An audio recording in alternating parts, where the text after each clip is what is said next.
Hoy en día es sumamente raro que salga a la luz algo realmente nuevo sobre uno de los incidentes más famosos de la Segunda Guerra Mundial, a menos que alguien haya hallado una nota desclasificada o mal archivada en un viejo archivo polvoriento. Especialmente cuando se trata del hundimiento del His Majesty's Ship Hood, se han utilizado montones y montones de papel en varios libros y artículos al respecto. Prácticamente todos los que vieron lo que sucedió han sido entrevistados una y otra vez, especialmente, por supuesto, los tres sobrevivientes del His Majesty's Ship Hood. Pero como han pasado poco más de 84 años desde la destrucción del barco, incluso los miembros más jóvenes de las tripulaciones a bordo de los distintos barcos involucrados en la acción tendrían hoy en día más de 100 años. Por eso, no sorprende que los tres sobrevivientes del His Majesty's Ship Hood hayan fallecido hace tiempo. Pero recientemente se me dio la oportunidad de ver un documento que en realidad ofrece una perspectiva verdaderamente nueva sobre ese incidente, y proviene de alguien que, al menos en el momento de la publicación, aún está vivo. Aunque tiene 108 años y es ágil, Len West estaba a bordo del His Majesty's Ship Prince of Wales durante la batalla del Estrecho de Dinamarca, y escribió sus recuerdos en una carta relativamente reciente que luego su hijo envió. Ahora, esta carta no me llegó a mí, en realidad fue enviada a la revista Britain at War. Pero hoy voy a señalar algunos puntos destacados de esa carta y explicar cómo ilustran la naturaleza de la guerra en ese momento, cómo tal vez arroja nueva luz sobre lo que está sucediendo, o quizás cómo verifica o aclara información que ya teníamos. Porque, créanme, esta carta, aunque mucho de su contenido les pueda sonar familiar a quienes son estudiantes de la destrucción de Hood, en realidad ayuda bastante a entender qué es exactamente lo que estaba sucediendo. Pero solo una mención rápida sobre quién es realmente el que nos está dando este relato.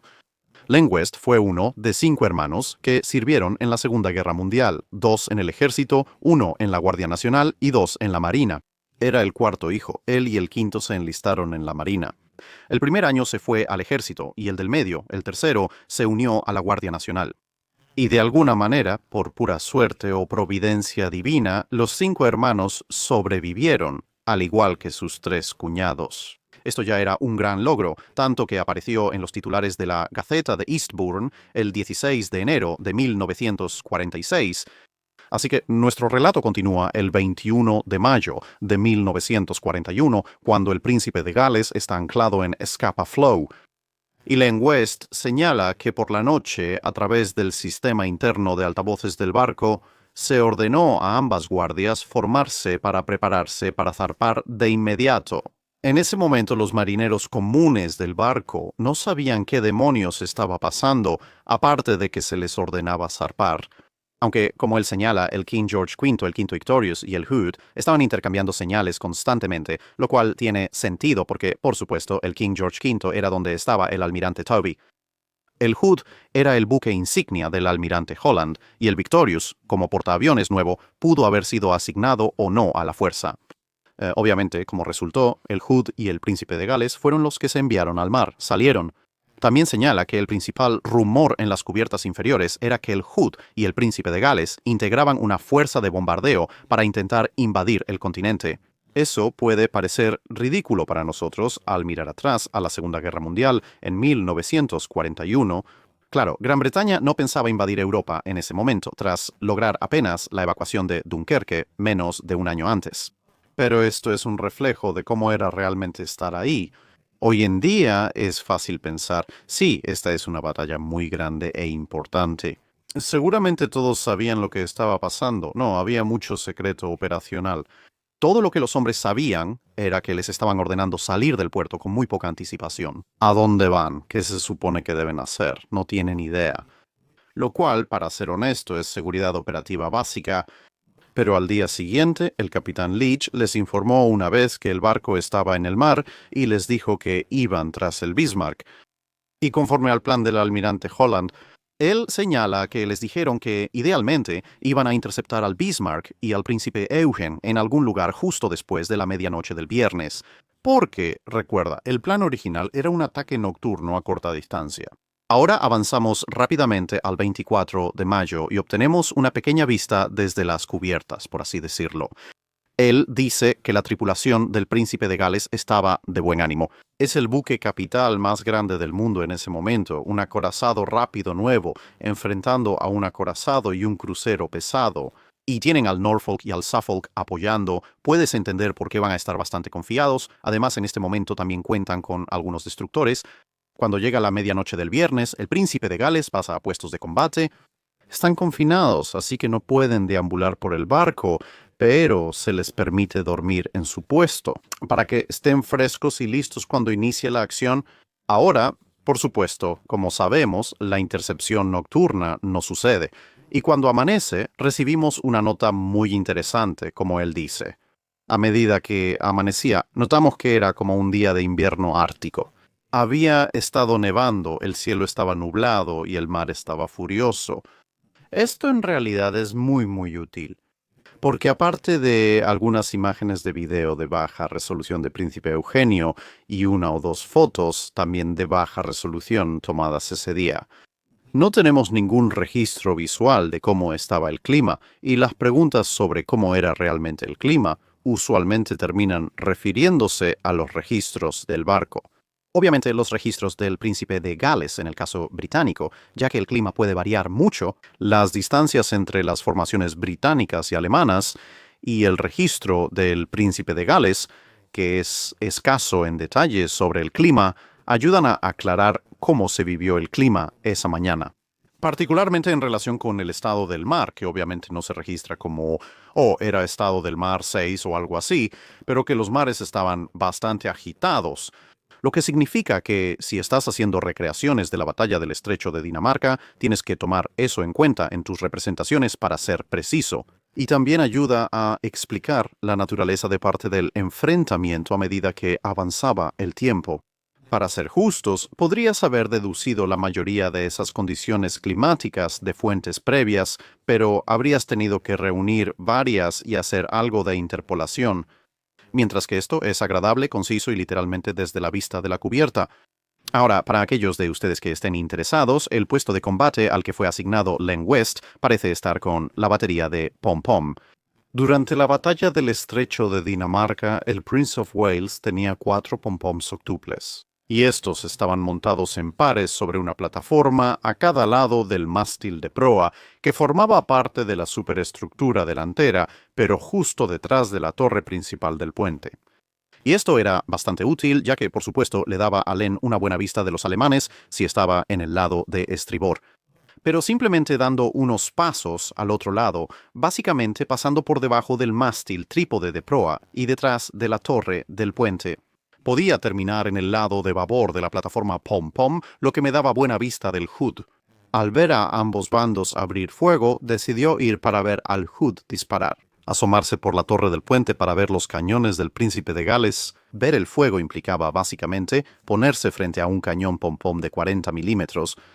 Como todos estaban en puestos de combate, él no podía salirse con la suya. Y ahora llegamos a los últimos minutos del Hood, y aquí hay algunos datos muy importantes. Como mostré en el video sobre la destrucción del His Majesty Ship Hood, creo que fue destruido antes de iniciar el giro final, cuando tenía izada una bandera de señales. Existen varias razones para ello, explicadas en el video, pero basta decir que algunas personas con opiniones muy arraigadas sobre lo que le pasó al Hood, me han causado muchísimos problemas por eso durante los últimos años. Están obsesionados con esa creencia, por la razón que sea, y no discutiré ese punto aquí, que Hood estaba a medio giro. Ahora, obviamente, creo que la evidencia descarta completamente eso, pero aún así, ¿qué les parece si vamos con Len? Porque él realmente vio todo lo que pasó, así que voy a citarlo directamente de aquí. Y él dice, vi una andanada caer justo a popa y sobre Hood. Pensé que esa estuvo cerca. Esperaba que ella cambiara de rumbo, pero no lo hizo, y otra andanada cayó corta y adelante. Fue bastante bueno, artillería, eso pensé. Este es esencialmente el último minuto de la vida del Hood, y Len observa cómo 2 andanadas caen muy cerca del Hood, una un poco detrás y otra un poco adelante. Y él, como señala, espera que el Hood cambie de rumbo, tal vez, pero nota muy específicamente que no lo hace. Todavía sigue en rumbo en este momento. Y bueno, en este punto del relato estamos a un par de segundos de ese golpe fatal, así que retomando el relato de nuevo.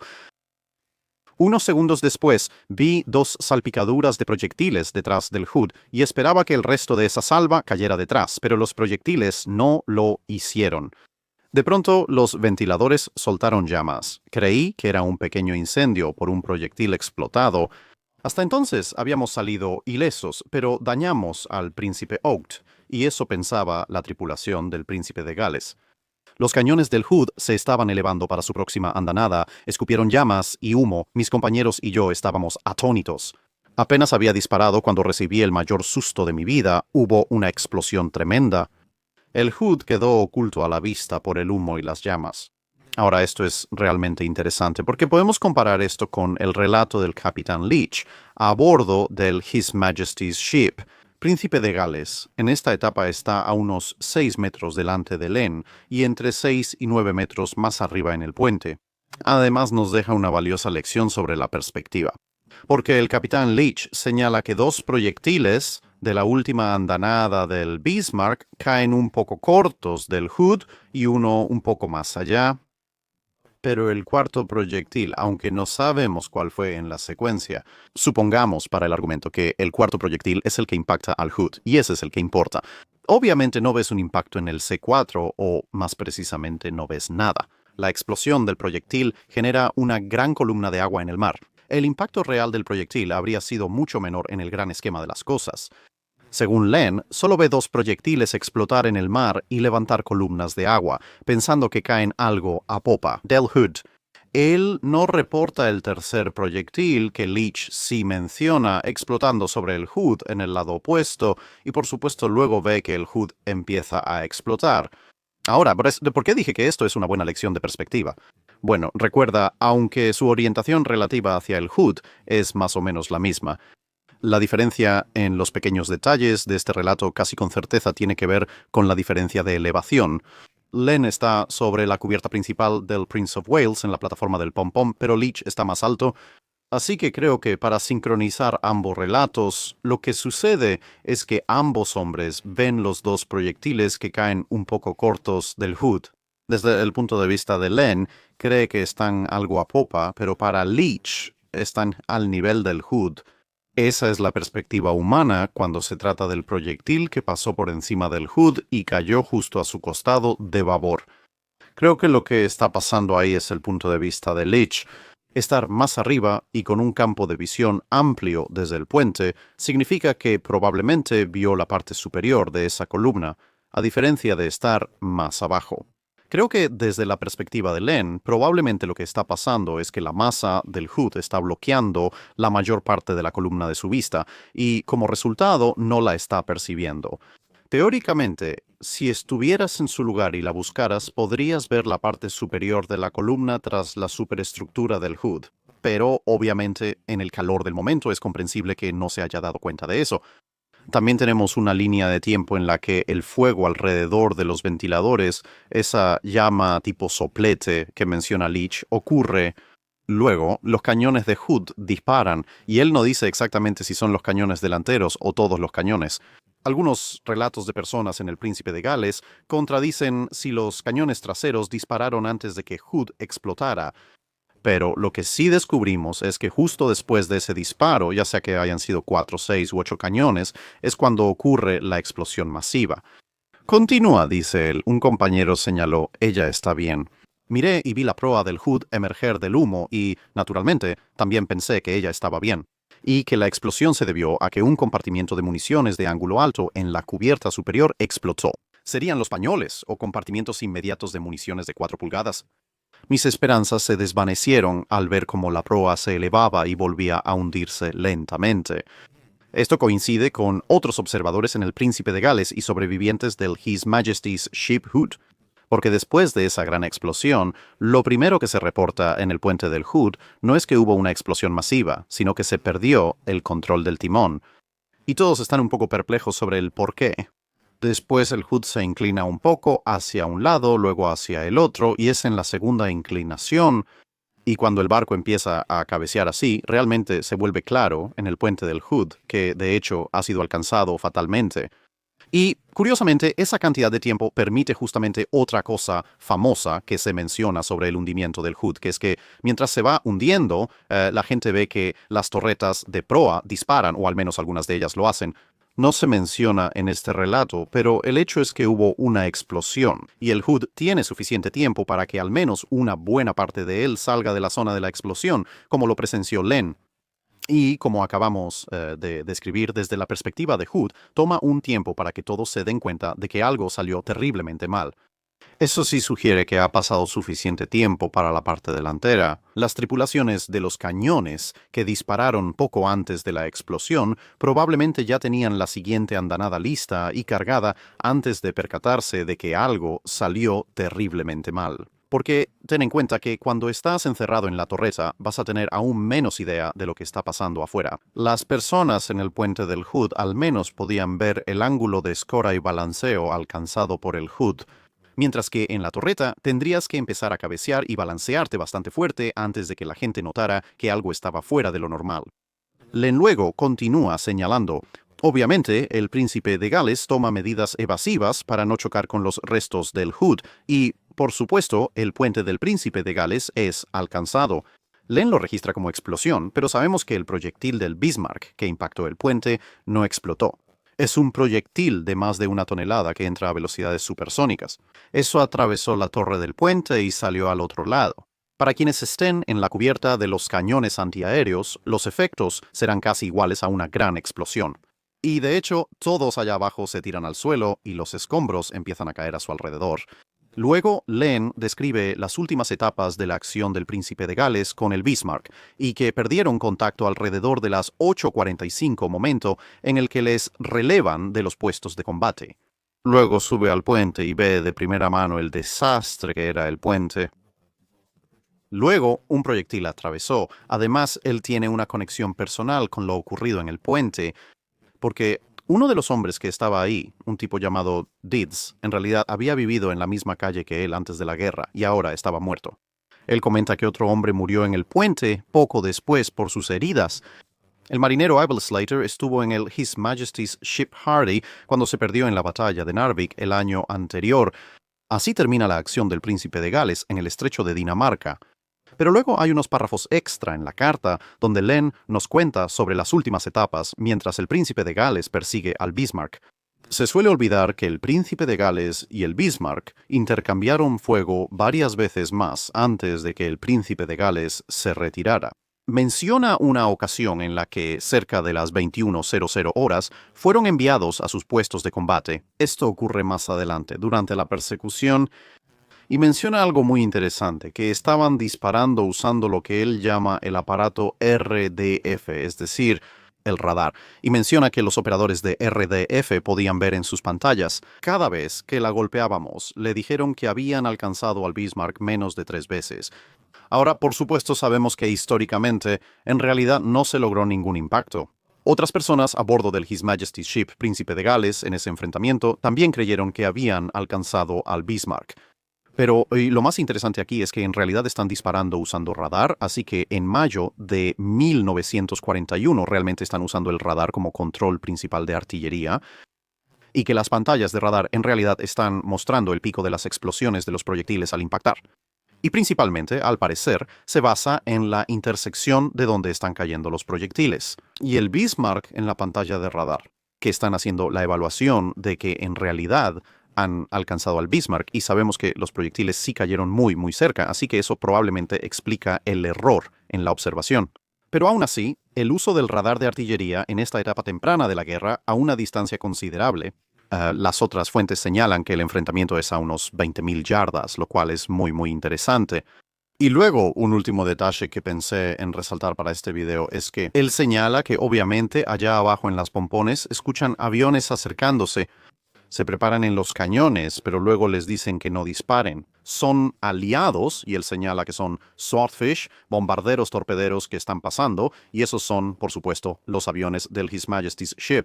Victorious lanzando el primer ataque aéreo contra el Bismarck, y esto coincide con el registro histórico, porque el ataque aéreo que se realizó contra el Bismarck en realidad ocurrió mientras el príncipe de Gales todavía estaba persiguiendo al Bismarck. Y el relato concluye con una nota de que el príncipe de Gales en realidad solo había estado anclado en Islandia durante unas 2 horas. Al recibir el mensaje de que el Bismarck fue cazado y hundido por el King George V y el Rodney. Así que esos son algunos de los puntos destacados de esta nueva carta. Nuevas pruebas que se agregarán al registro de la batalla del Estrecho de Dinamarca.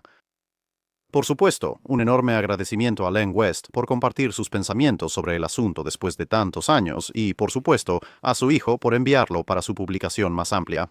Y, por supuesto, muchas gracias a la revista Britain at War por contactarme y darme la oportunidad de comentar, primero sobre la carta en sí y luego por publicarla para una audiencia más amplia relacionado con eso. Definitivamente vale la pena considerarlo. Y con eso vamos a concluir este video.